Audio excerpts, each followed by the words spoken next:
I'm Roger Ream of the Fund for American Studies. It's great to see a packed room today to hear Senator Rand Paul, our partner in sponsoring the Capitol Hill Lecture Series.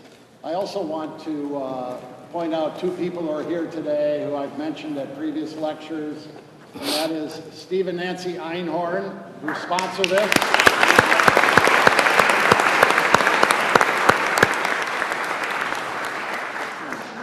The Einhorn Family Foundation has generally supported this program for almost a decade. They're located in Milwaukee, Wisconsin, and it's wonderful to have them here today. I'm going to introduce someone who doesn't need an introduction, as evidenced by your applause when he walked in the room, and that's Senator Rand Paul. He's been a stalwart defender of the Constitution, fiscal responsibility, limited government, and maximum freedom for the American people. He represents the Commonwealth of Kentucky. He has been a leader in trying to get the truth out about the COVID pandemic. He's the author of several books, The Case Against Socialism, and a recent book on the COVID pandemic I recommend to all of you. It's an excellent encyclopedic summary of everything that we went through for several years that have lowered our standard of living and made people question science. But you should read that book if you haven't already. So without further ado, please welcome Senator Rand Paul. Thank you. Thank you.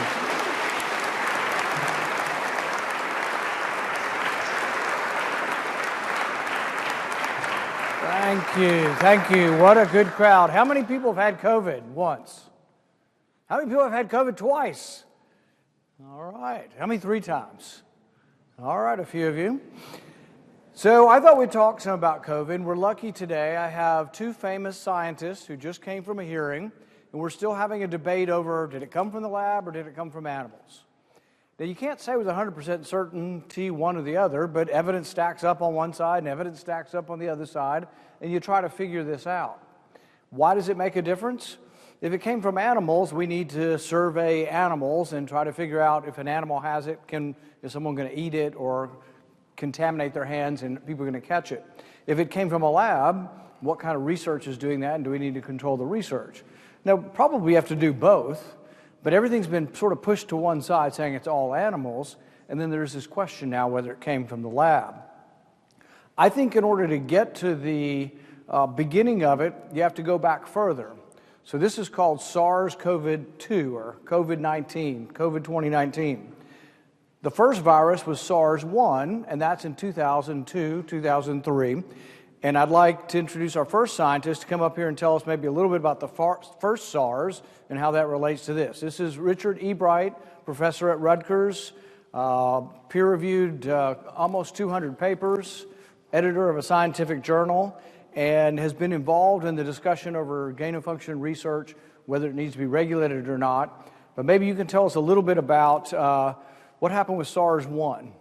So the original SARS virus, SARS-CoV-1, spilled over, that means jumped from animals to humans in 2002 and in 2003. It didn't do so one time. It did so in multiple locations at multiple times over that 2-year period. It caused an infection that's very similar to SARS-CoV-2, but is much less transmissible and somewhat more lethal. Key point about it is that it was possible to identify the cause of the outbreak, where spillover had occurred and how spillover had occurred within 1 year. And that's in 2002, 2003, which is a time when the tools that are available for molecular biology, tools like nucleic acid amplification and nucleic acid sequencing, were much less well developed than they were today.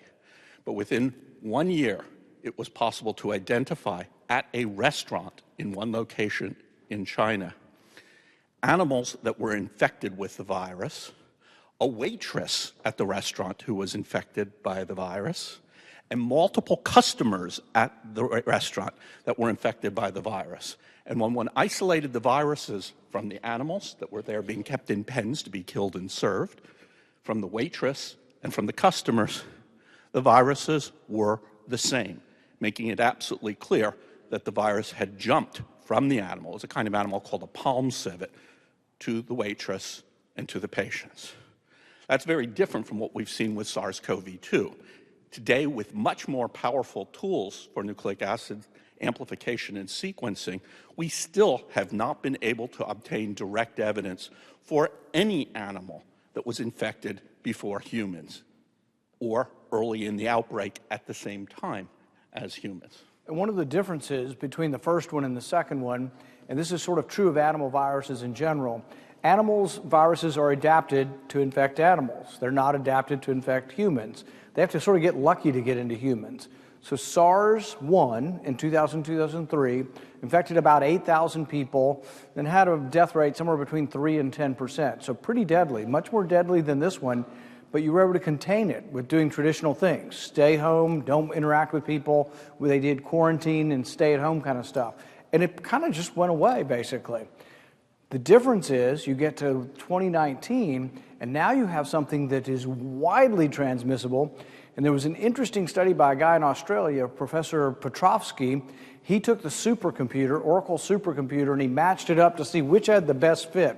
Which animal does COVID-19 fit the best to try to figure out which animal it came from? And guess what? The animal that it fit the best was humans. So we go from SARS-1 to SARS-2. SARS-1 pretty much burns itself out. One of the things we talked in the hearing was that there was, as it was dying out, that there were actually some leaks from labs of it, right? Yes, there were. So, as I told you, this was an outbreak in 2002 to 2003. Already in 2003, there also was a lab outbreak of the original SARS virus. The virus had been in humans, but then was taken to a lab for study. And there was an outbreak in 2003 that occurred in Singapore, and it occurred at a very high level of biosafety called biosafety level 3, much higher than the biosafety standard that was used in Wuhan for its research. There were also at least two separate lab-acquired infections in 2003 in Beijing at biosafety level 3, and one in Taipei, Taiwan, at biosafety level 4, the highest level of biosafety and much, much higher biosafety standards than used in Wuhan. So one of the arguments for it coming from animals, they say it came from the wet market. They eat bats and stuff at the wet market, which apparently may not be true. But there's this question, did it come from the wet market or did it exist before? And you can actually look at the genetic sequences of a virus and make some guesswork on the sequences. And you can also look at what they found and discovered at the market, evidence. So I'd like to bring forward we're going to say entrepreneur, MD, PhD, Stephen Quay, who came all the way from Taiwan for this hearing, to tell us a little bit about why one scientist today was still saying it came from the wet market. Why did it not come from the wet market? And what's some of the science behind why you think it existed beforehand? Yeah, so what you can do is you can look at the genetic code. So we have a lot of humans, and they can tell the truth, they can not tell the truth, they can lie, they can do all sorts of things. So my focus has been, what does the virus tell me about it? It's almost like looking at a body at a crime scene. What can you find in the way of clues? One of the clues is that all of these viruses have what's called a molecular clock. So they copy themselves with quite high fidelity, but about every 2 weeks they make a mistake. So if a virus has been circulating for a year, it's going to have how many mistakes? About 26. So in SARS-1, when they looked at the virus in the 11 different markets it was in, there were 30 different letters that were different in the pattern in these markets that they could say, this thing was in its first civet cat, about a year ago. And this posterior diversity, as it's called, was present in SARS-1. It was also present in 2014-15 in MERS. They could see the same thing. They could see it going back in the camels in the Middle East where it had been infected. But it also always starts in a bat, and that was about a 2 or 3 year diversity. What is the posterior diversity of SARS-2? Zero.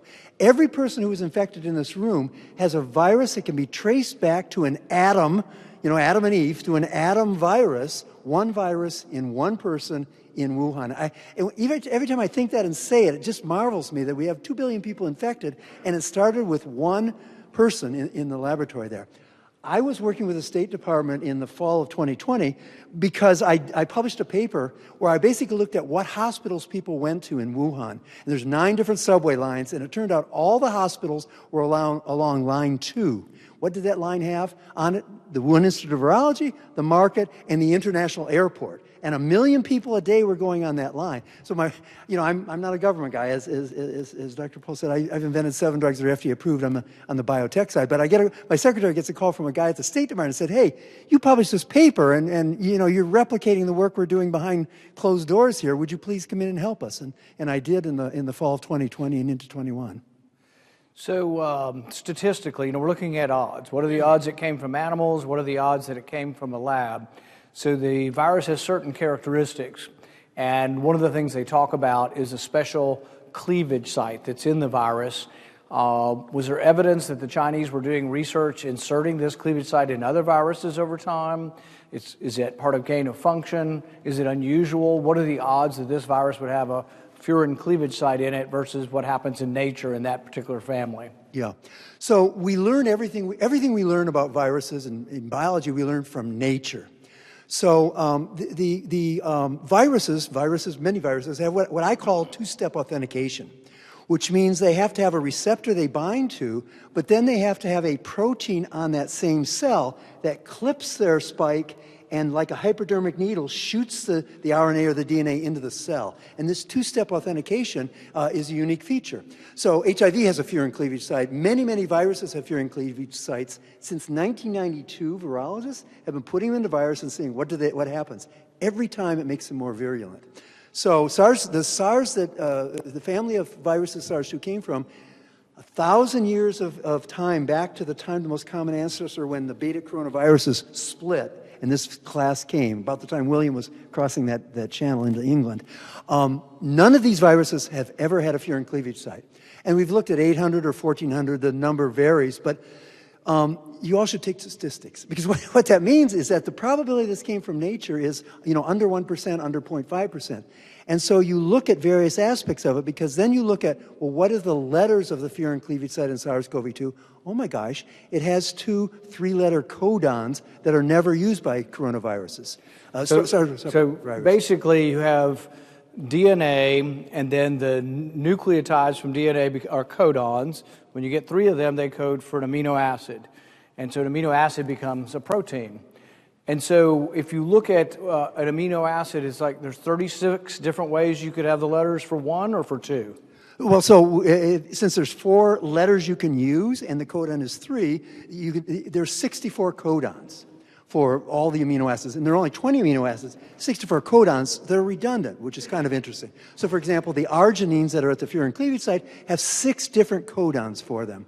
The one codon that's in the furin cleavage site of SARS-2 is used 2% of the time. So out of the 64 codons in the coronaviruses, the 62nd least used is the one that's in SARS-2. So it's circumstantial evidence. It's the evidence that this special cleavage site is not seen in this family of viruses, hasn't been seen since William the Conqueror, and then it's put in, and it turns out that the sequence, the codons, which is the DNA that codes for the amino acids, turns out that code is one they commonly use in labs, that laboratory people use to insert furin cleavage sites. It's not as common in the human kingdom, in the animal kingdom.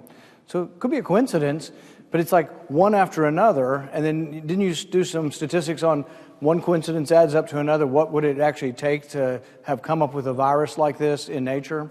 Yeah, it has 7 features: the backbone, the receptor, the part that binds to the human cell, this furin cleavage site in its existence, and then its codon. So you add these 7 together, and they're independent, so a statistician can treat each of them separately. And you end up with a probability that a virus with these 7 characteristics has a chance of 1 in 1.2 billion of coming from nature. So we're not 100% chance, we're just like 1.19999 billion chances out of 1.2, yes. Right? So this is the way you have to look at it. People say, well, are you absolutely certain that it came from the lab versus animals? No, but the odds are pretty long that it didn't. And when I first heard about this, I heard about this in like April of 2020. And I was interested more in why they're telling kids they can't go to school and all the mitigation stuff, which I didn't necessarily agree with. And a bunch of scientists came out and said, oh, you're a conspiracy theorist if you believe this came from the lab. But I actually didn't really address it too much for about a year until I became involved in it. I really wasn't as curious as I should have been. But then the more I read about it, and the more I read about each individual thing adding up, it just, the coincidence, the circumstantial coincidences keep adding up. Could it still be from animals? Yes. But I'm sort of like 99% that it came from a lab now. But here's the thing, and this is what motivated me to write the book, is that the top international virologists in the world were all talking to Anthony Fauci at the end of January 2020. What do you think they were all saying privately? I think it came from the lab. I think it looks manipulated. That's what every one of them said. At the same time, they're writing a public paper, which came up in our hearing today because one of those scientists was there. They're writing a public paper saying you're crazy. They're saying it absolutely did not come from a lab, while they're saying privately it did. This is hypocrisy at the level I think I can't remember ever seeing before. Professor Ebright, when we look at the debate, a lot of people think this is real partisan, just came up and Republicans are pitted against Democrats. But you became interested in it after 9/11 and then also the avian flu. Maybe a little bit about why you became interested in it after 9/11 and then maybe a little bit what they were trying to do to the avian flu in 2010. In 2001, September 11th, probably before most of you were even born, there were the attacks on the World Trade Center in New York City, and there were also, just 2 weeks later, mailings of anthrax spores to senators and to multiple media outlets. The United States reacted to the anthrax mailings by assuming they were an external attack coming from Iraq or coming from Islamicist terrorists. And the response by the Congress and the White House was to make major new appropriations for biodefense. Those appropriations for biodefense, ironically, went primarily to building more laboratories for research on fully infectious bioweapons agents and hiring more persons for research on fully infectious bioweapons agents. The amount of funding for that line of work increased by a factor of 40. The number of labs increased by a factor of 40, and the number of personnel increased by a factor of 40. By 2003, it was already clear that the anthrax mailings had not been perpetrated by a foreign adversary, but had been perpetrated by a United States military biodefense researcher, precisely the kind of person that our response to the anthrax mailings increased the number of by a factor of 40. I became very concerned at that point, and in the fall of 2001 already, or perhaps January of 2002, published a note to a major scientific journal called Nature with a title to the effect, Bioweapons Agents, More Access Means More Risk. Because the U.S. response was not decreasing risk to the United States, it was increasing risk to the United States. I became very involved as a result of that in groups of scientists and science policy specialists who were looking at ways to regulate and oversee this new, very greatly expanded effort on research on bioweapons agents. The impetus for that expanded in 2005 when the 1918 influenza virus, a virus that had last been present on the planet before World War II, or just after World War II, and that had killed fully 1% of people on the planet when it was present, and then it had vanished. That virus was reconstructed in a laboratory using fragments of nucleic acid sequence that were obtained from corpses excavated from the permafrost in the Arctic. The virus was reconstructed, creating fully infectious virus particles. The scientists and science policy specialists I had been working with on that became very concerned because this had been done with government funding from the United States NIH, overseen by Anthony Fauci, the then director of the National Institute of Allergy and Infectious Disease, and had been done with no risk-benefit assessment whatsoever. There was a major outcry, front-page stories in the Washington Post, New York Times, pressure from members of Congress. The response from Dr. Fauci was to double down and say, the reason I did this was that there is an urgent need to do this for U.S. public health security and U.S. national security. If I had not funded this research, or if I had waited for a risk-benefit assessment, that would have been the mistake. And that set him on a track. Let me ask you a quick question. So when they reconstructed the Spanish flu, that was funded by the NIH? Yes. Okay, keep going. And primarily the NIH, secondarily the CDC. And that set the NIH and Dr. Fauci's part of the NIH on a track to double down and prioritize this kind of research. They made large sums of money available for this research, drawing from traditional areas of support of research, made large sums of money available, and the next incident on our timeline is in 2011. In 2011, 2 laboratories, one in Wisconsin and one in Rotterdam in the Netherlands, both with NIH support, both with grants overseen by Dr. Fauci and awarded without any form of risk-benefit assessment, 2 groups independently modified avian influenza H5N1. This is the very same virus that you're reading about or watching on television infecting cattle in the United States. This is a virus that has a very high case fatality rate, possibly as high as 60 or 70%. That means that 60 or 70% of people who get infected die. But it very rarely infects people and doesn't transmit from person to person. The researchers in University of Wisconsin-Madison and at Erasmus University in Rotterdam in the Netherlands engineered variants of avian influenza H5N1 that could efficiently transmit through aerosol respiratory droplets from mammal to mammal, creating a virus that, were it to escape from a laboratory, potentially could cause a pandemic, and a pandemic with much greater consequences than the one we've just lived. And you have to contrast that with the world we live in. Just the way nature is developed, animal viruses have a difficult time infecting humans. We're lucky. That just is the way it is. They still can, and we kind of watch for that, but we're lucky, and most of the time they're not very contagious. Robert Redfield says animal viruses are clunky. They're just not really good at infecting humans. They have to try over and over, and eventually they'll get a mutation in one of you that makes it easier so you can transmit it to somebody else. But it just doesn't happen that well. So why in the lab would we be taking viruses that aren't very good at affecting humans and making them easier to infect humans? Something that's not really happening in nature, but is incredibly risky. I think it's Allison Young wrote a book on the lab leaks. Thousands of lab leaks. Everywhere there are lab leaks. Even in the most careful scientists. Barrick is the gain-of-function guy at UNC, one of the most famous coronavirus researchers who was involved with the Wuhan. He's had lab accident. And nobody accuses him of being sloppy. They think he probably has one of the safer labs. But he's had accidents. I think he had a mice leave the lab. I mean, these accidents happen. But there's a difference in philosophy. So you have Fauci on one side. Go ahead. If people have been listening, they'll know what happened. When this virus was constructed, you got front-page stories in Washington Post and New York Times. You got a reaction from Congress asking, why, Dr. Fauci, did you fund this research? You told us you had this under control and there would be risk-benefit assessment. Why did it happen again?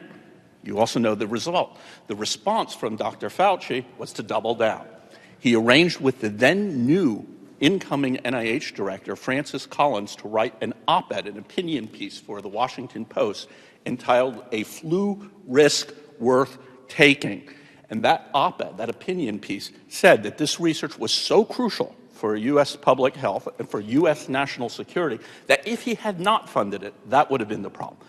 The opinion piece actually said it is possible that this research, should the virus escape, could cause a pandemic.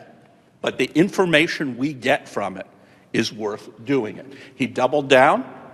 He then funded, in the period shortly after that, the research in Wuhan that introduces these changes to coronavirus. But this shows us there's a division, there's an argument going on, a decades-long argument about is it safe, is it not safe? Fauci comes down on the side, and all of the virologists around him on the side, the knowledge is worth the risk. We lost 1 million people in America, some a lot from COVID, some with COVID, but that's 0.3%.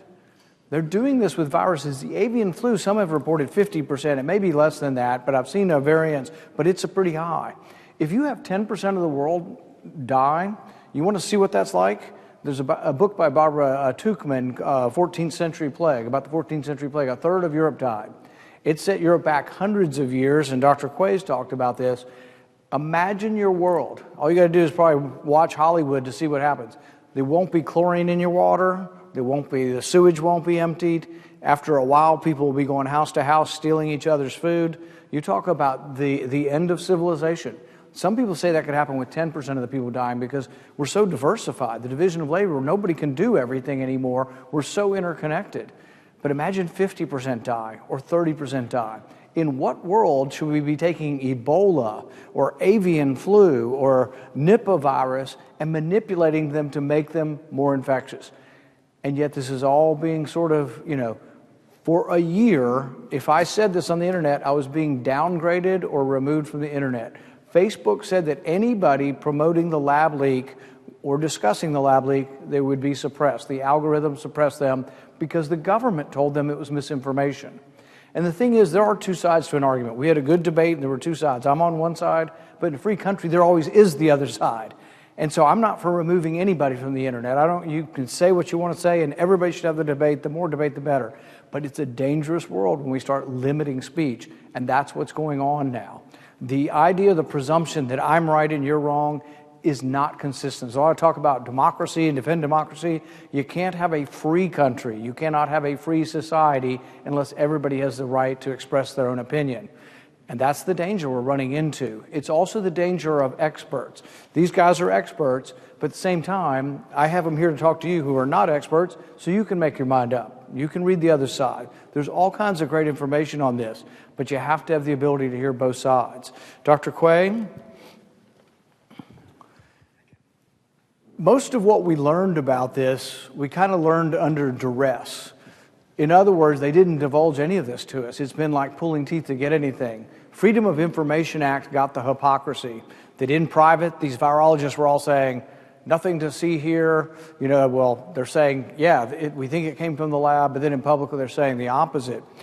And so as you begin to get this information coming forward, we begin to learn things. And there was a proposal in 2018 called the DARPA. DARPA is the agency, but there was a proposal made to do some research.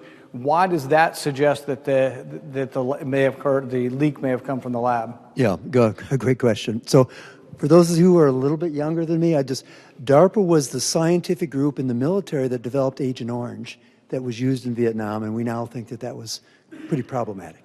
So this is a grant that DARPA said was too dangerous to do, and that's my backdrop to it. So it was a proposal by Dr. Barrick in North Carolina, Desick in New York City, Shenji Shi in Wuhan Institute of Virology, and a gentleman by the name of Linfa Wang up in Singapore. They were going to create a bat vaccine by doing a bunch of stuff with the coronavirus. They were going to put it on sticky particles, and they were going to spray it into a cave. The bats would get it all over themselves, and when they cleaned each other, they would take it in, and it was a vaccination for bats. Does that just on its face seem a little crazy? Well, what could go wrong? We're going to spray a coronavirus in a cave and see what happens. And it's got to be a live virus then, right? Yeah, yes, it absolutely does, because it has to reproduce. A live virus, we're going to spray in a cave, and there's a couple million bats flying around the cave. What could go wrong? So, what kind of virus were they going to do to develop this spray technique? It was a virus from a particular cave in a particular region, about 1,500 kilometers from Wuhan, in southern China. It's as far as from here to the Everglades. As I like to say, what the people who think it came from a market are telling you is you're sitting in a restaurant in North Bethesda, you're looking out at the National Institute of AID laboratories. You get sick with the virus, and they say, well, it came from bats in the Everglades, but they're actually working on it in that lab over there out the building. That's what they want you to believe. So what they wanted, it was a virus from southern China. They were going to train it to infect humans by growing it on humanized mice. They were going to either, if it had a furin-cleavage they said it might. It's never been seen before in nature, but if it didn't have one, they were going to put one in. They were then going to put it, as I said, put it in these particles. So DARPA decided that it was maybe a gene drive, or there were various reasons, safety reasons, why they didn't go forward in funding it.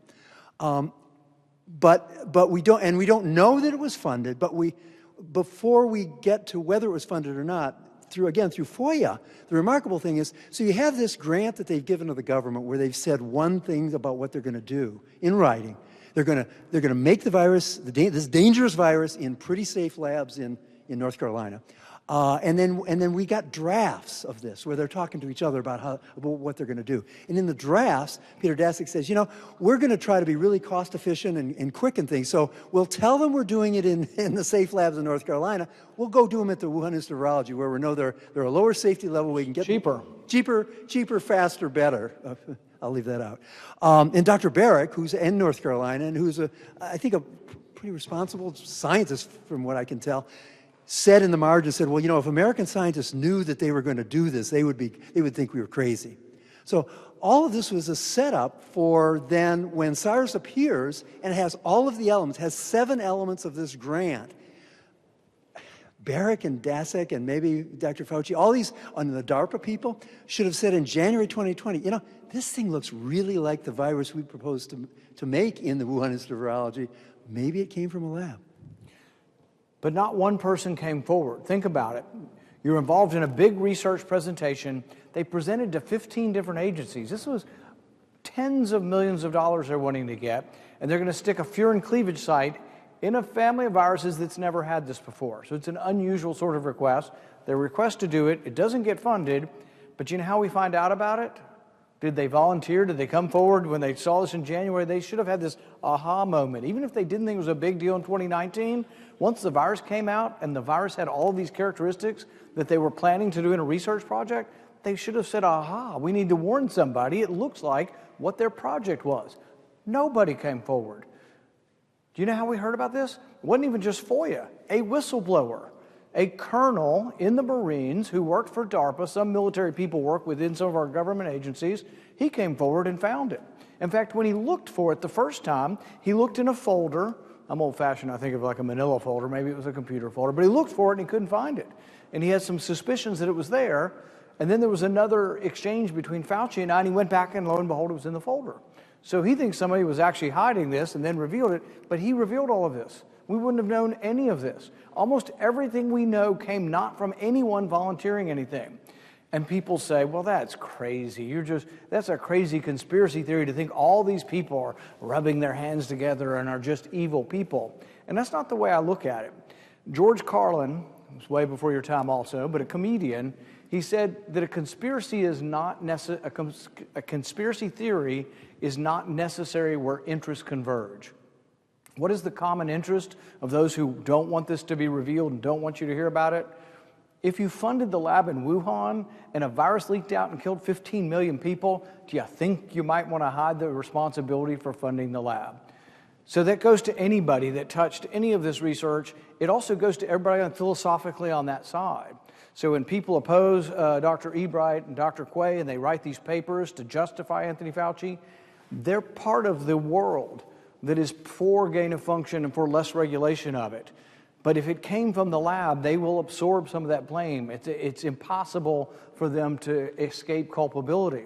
And so that's what unifies them all. They don't even have to know each other. There may be people in DARPA who knew about this who have never met Anthony Fauci. It doesn't mean it's not a conspiracy. It means their interests converge and they have a reason for covering this up. But it's a sad state of affair, and the main reason I get involved in this, it isn't so much for culpability. Sure, do I think the people responsible and did this were irresponsible and deserve blame? Yes. But I worry about the next time. I worry about the next virus that leaks from a lab. I think it could happen again. And that's why we have to have a debate on this. So in the committee today, we had 2 scientists saying they believe that it came from the lab, presenting evidence. We had 2 still on the other side. And the debate is over what the cure will be. So if we're going to fix this, if there's going to be some legislation or we're going to try to make it so it doesn't happen again, if you think it's unlikely this happened and that gain of function is the best thing since sliced bread, you probably just want a minimal sort of tweaking. And if you're like us and you're worried, you want a lot more dramatic thing done. I tend to lean towards legislative solutions on most everything anyway, because the legislative branch is sort of a check on the executive branch. If we had no legislative branch, we'd have a king. So everything we do, and I don't care which party it is, both parties need checked and balanced, is to try to check and balance the executive branch. So why don't I go back to Professor Ebright, and we'll maybe get to a conclusion, some questions here. I have a couple of points at the end. Yeah. Why don't we talk just briefly about what we should do as far as legislative reform so this doesn't happen again. Okay, so right now in the United States, for biosafety, there are no rules with force of law for any pathogen other than the smallpox virus. If you wanted to start research in your garage on SARS-CoV-2 and produce swimming pools full of the virus, you could do so without informing anyone, without requesting permission from anyone, and with no possibility of penalty. The same thing would be true for the MERS virus, for example, which is another highly deadly coronavirus, much more deadly than SARS-CoV-2. So for biosafety, there's nothing. And for biorisk management, which is carrying out the risk-benefit assessment of whether a project offers perceived benefits that outweigh the perceived risks, there are no regulations with force of law for any pathogen. That's the current status of federal oversight in the United States. For biosafety, none except smallpox virus, and for biorisk management, risk-benefit assessment, none at all.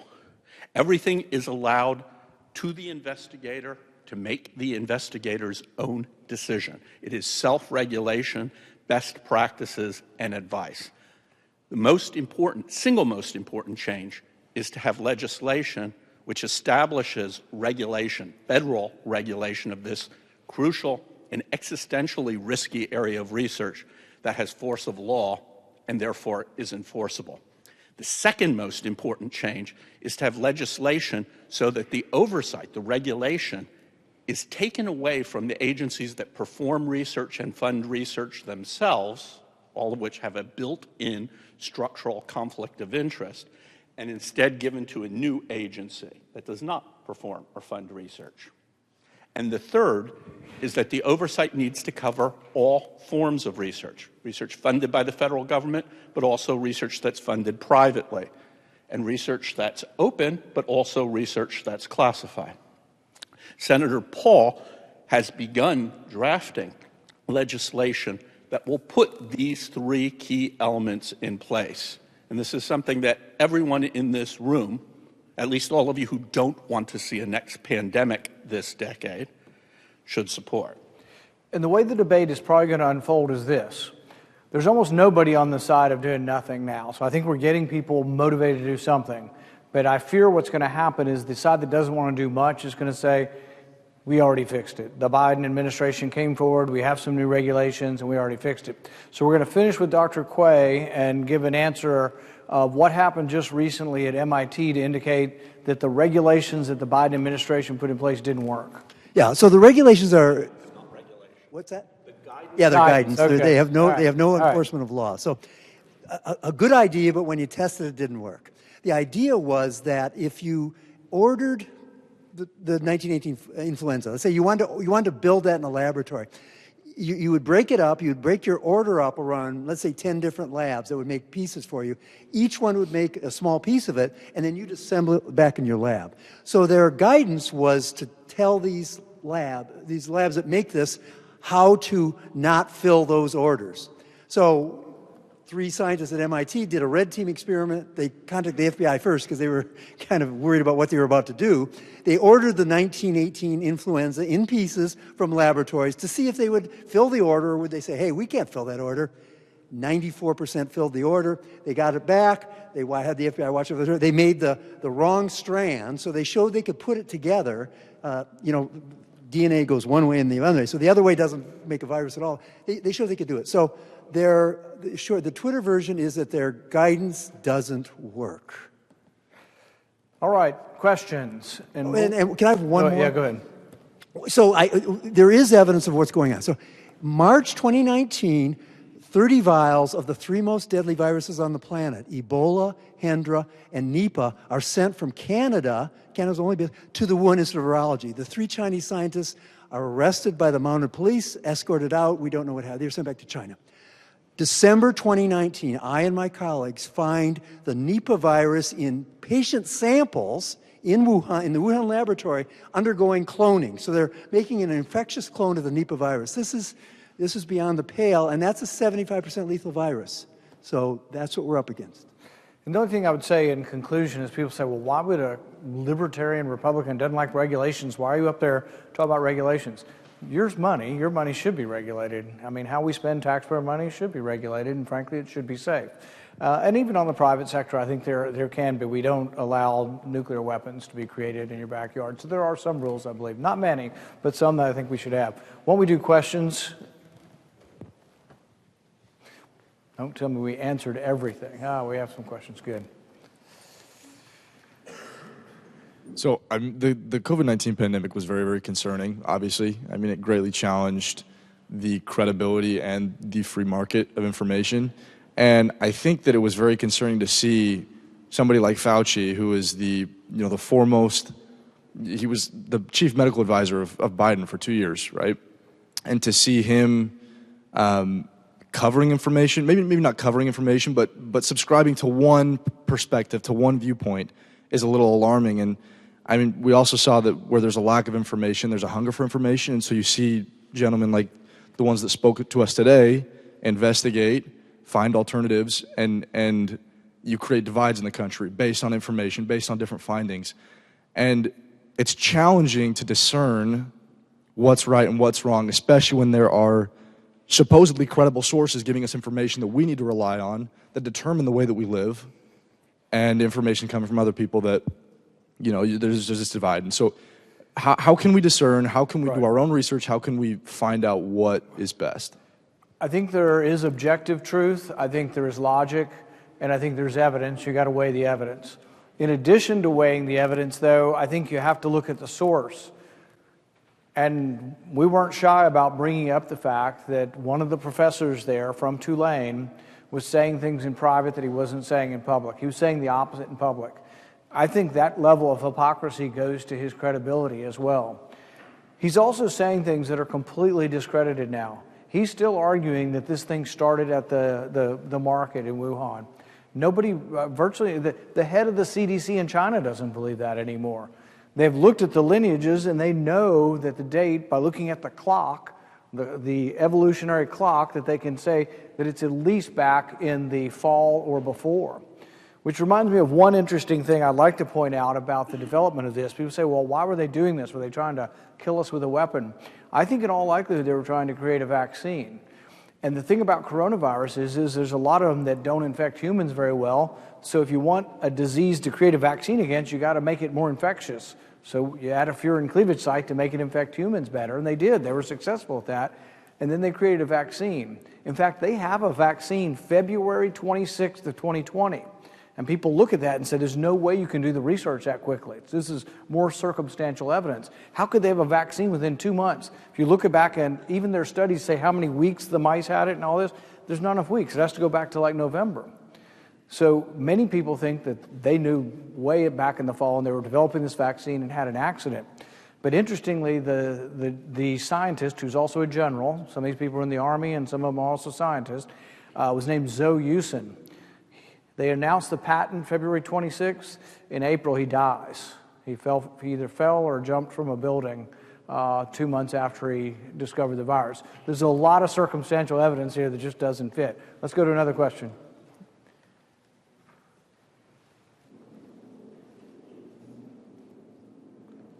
Thank you for coming to speak with us today. My question is, like in the responses you were talking about, it was very domestically focused on what we can do to prevent like a domestic lab leak. And I think regardless of what side of the aisle you're on, at least most people that I've talked to were dissatisfied with the federal government's response to an international leak. So is there attention being paid onto how potentially in the future, if this happens again, the government should respond differently, and what kind of legislation would you suggest for that? Are you talking about mitigation, or are you talking about trying to prevent a gain-of-function accident? I would say both, but more on mitigation because it's harder to do international legislation. On the gain-of-function preventing it, we got to figure out what to do here domestically. And Dr. Ebright talked about some of that. I think we have to pass something. And that's going to take Democrats on board. We got to pass something. We pass something here, and then it could become the model for something international. There is a biological weapons convention, the BWC. I think it's largely inactive and hasn't been doing much in this area. And I think this area is as dangerous as nuclear weapons, if not more, because it's much more stealthy about it. And so that's what we could do, develop legislation here and then try to take it to the BWC. It requires trust. So, I mean, it's sort of like nuclear weapons treaties. You make them, and we should make them, but it still requires trust on the other part. So they're not perfect, but there's a lot of the world that is, I think, fairly cooperative in these things. We at least get most of the world that we cooperate with to agree to them and maybe try to push some of the others we don't always agree to something like that. On the mitigation, I think people weren't honest because I think people believed that uniformity trumps data or functionality of whether something works. So, for example, Fauci's now said the 6-foot thing, well, there really wasn't any concrete science on that. And in fact, probably if we're in the middle of COVID in 2020, and for your age group, it really didn't matter. It's not going to kill you, frankly. For my age group and some of those others here, it could. And sitting in the room for 30 minutes, whether you're 20 feet from me or not, probably increases some risk if you're at risk for it. But a good public health doctor, I think, should have told you that. Okay, you're 21 years old, you're probably not going to die. Once you get it recovered, you're actually very safe to go visit your grandparents because once you've recovered, you have immunity and you're safe for others. In fact, before you get a vaccine, the one thing we should have done, and we should do the next time we get a novel virus and there's no vaccine for 6 months to a year, we should use the healthy people who have recovered as protection for those who aren't as strong. So what they should have done, almost half the people who died in our country died in nursing homes. It's sort of like anything else. You put a bunch of people together, a dorm, anything. Young people weren't a problem in dorms, but old people in nursing homes were. The attendants in the nursing homes should immediately become people who have recovered from COVID or whatever the next virus is. It's not perfect, but it's certainly better than what we were doing. What they did in New York was people were sick with COVID. They put them back in the nursing home. They contaminated the nursing home, and then half the people in the nursing home died. So we have to, it is about the science, but it's not the science of uniformity. And the other thing is it's based on risks and benefits, and most of the media here still doesn't get it. They think I'm anti-vaccine. I'm not anti-vaccine at all. I'm pro-choice, pro-medical freedom that you get to decide, and you should be told honestly the risks and benefit. The chance for you dying versus an 80-year-old, 1,000-fold greater for an 80-year-old. There's also an influence of weight. Age and weight are the two big key factors. If you were younger and overweight, I'm told you might consider it. For your age and younger, I think there are some risks to the vaccine, frankly. It's a risk-benefit ratio. And particularly 3 vaccines, I think, is ridiculous for young people. The Senate was still requiring that for pages, and I fought them, and they finally made it voluntary. Most of the universities requiring it. They've finally now almost all said you have the choice to make. But it really should be about information. There's still some things I don't know the absolute truth, but I have a suspicion. If you are 70 years old and you've had COVID twice and you've been vaccinated twice, what is the chance that you go to the hospital or die from COVID when you get the next time? I think it's probably 0, and they should tell us that. Almost all of their studies, they leave out infection. Well, infection is inoculation. And people say, oh, you just want people to wait and get infected? No, but a lot of people got infected whether I wanted it or not. And so infection causes immunity. Vaccines cause immunity. Turns out all the studies say infection is better. I'm not arguing for infection, but if you've been infected, you really have been inoculated. But what does it mean? What are your chances of dying? Even without being infected in 2020, yours was really pretty close to 0 unless you had a significant health risk for your age group. And it was about 1,000-fold greater as you go, up the age change. So it needs to be based on information and not mandates. The 6-foot distance, they had to close all the schools because they said we can't get kids far enough away. You had kids freezing outside. Sweden didn't do it. They did the opposite. Kids stayed in school. They didn't really mandate masks, and no kid died in Sweden. And teachers, they said, well, did they kill all the teachers? It turns out the teachers in Sweden had the same incidence of disease as plumbers and welders and every other profession. It wasn't an increased incidence. So we have to look at things factually.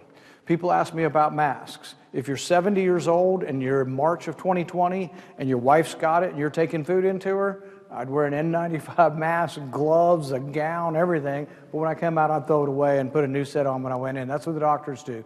So they do work to a certain extent, and the general public haven't been as effective. When they studied influenza before this, they felt like the mask didn't work too well in preventing influenza. But it's to each his own. It's a free country. Everybody should get to make up their own mind on it. So I just remember being on planes by myself. I'd be the only person on the plane, and someone would come up and say, "Sir," I said, "I'm eating my peanuts." "No, you're not eating your peanuts fast enough.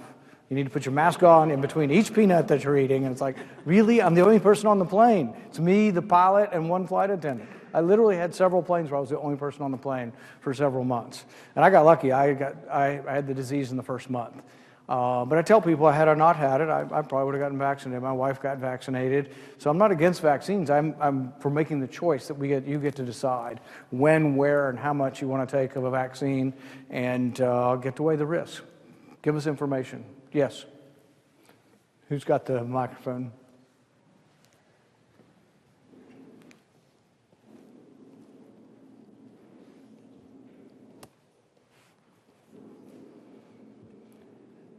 Hey, good morning or good afternoon.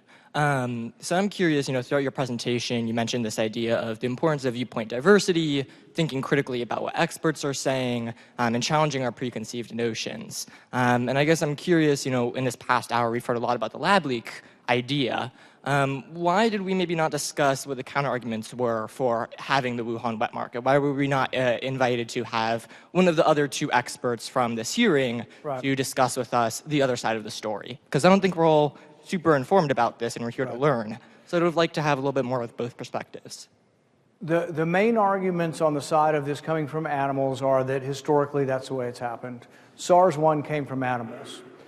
The proof that it came from animals was they found civet cats, the restaurant, as Professor Ebright talked about, the workers. The animal handlers had 20% of the animal handlers had antibodies showing previous infection to COVID, whereas the general public was like 1%. So the evidence was very strong. That was a positive proof for animals and that it has happened in the past. Those are the arguments. Now, they haven't found an animal reservoir, so they don't have a positive argument. Their main argument is that that's the way it's happened in the past. It's more likely. Now, they used sort of an Occam's razor, the easiest way, the least amount of explanation necessary was one of the arguments in proximal origins, that it's the easiest. But I've seen that argument made on both sides as well. If tomorrow or sometime they discover an animal reservoir and they can prove that the animal reservoir didn't catch it, now minks have caught it since then, they got it from humans, it went to minks. But if you can prove somehow that there is an animal reservoir, I will change my mind. I tell people all the time, it is a matter of percentages. It's all circumstantial. It's not, there's not one thing. And if you take any one item, it may not add up. But we got 10 pretty big items here that lead towards it. And I'm not telling anybody not to read the other side. I'm just not as good presenting the other side. I mean, I came to present my side, so you're welcome to hear the others. But it is, and it's a debatable point. So when we have a hearing, we do always have both sides. But when we have our own program, we have our side mostly. Anybody else?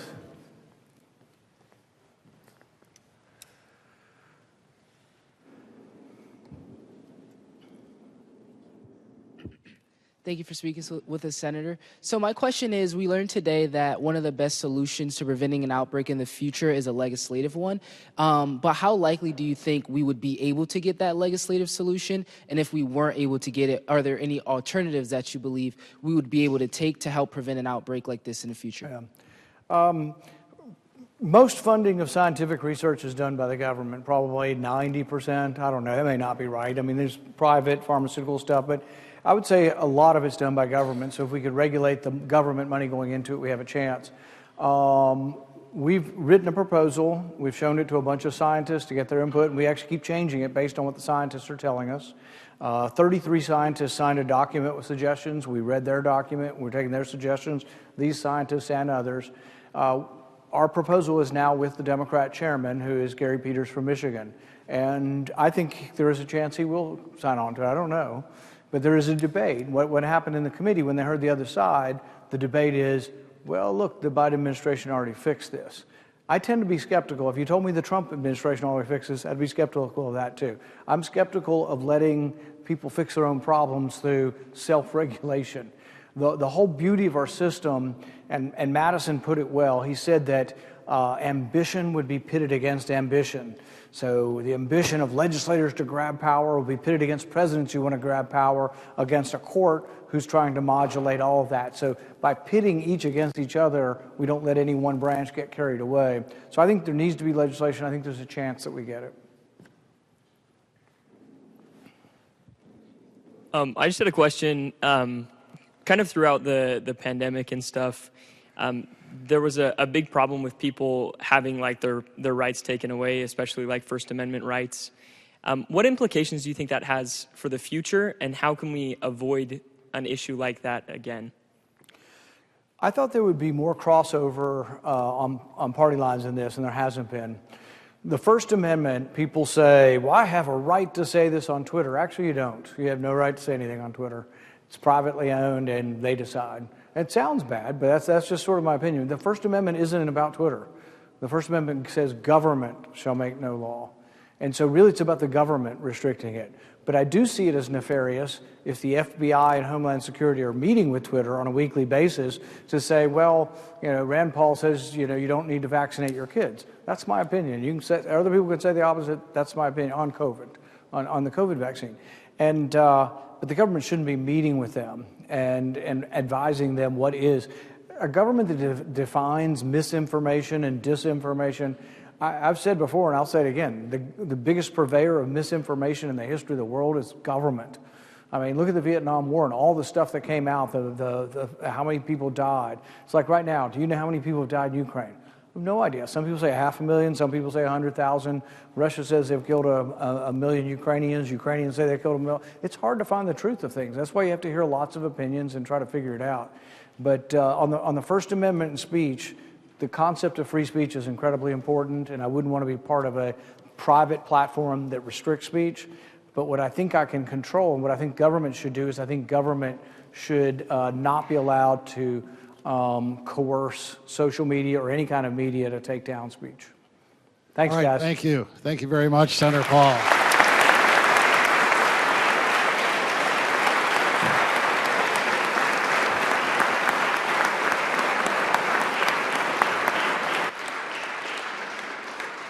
I wish we had all afternoon for questions, but I'm afraid a lot of us have other things to do. But thank you very much, Senator Paul. Professors Ebright and Quay, thank you also for joining us today. It's been a very informative session. I did want to mention our next lecture will be with Jonathan Turley of George Washington University on July 11th. He has a new book out, The Indispensable Right, Free Speech in an Age of Rage. He's backed by popular demand. We've had him in the past, and it'll be a wonderful session. That's July 10th at 1 p.m., July 10th. And on July 3rd, registration will open, so you can sign up that day, and you'll get notification of it. Thank you to Steve and Nancy Einhorn for your support of this. Thank you for this informative session. Have a great day.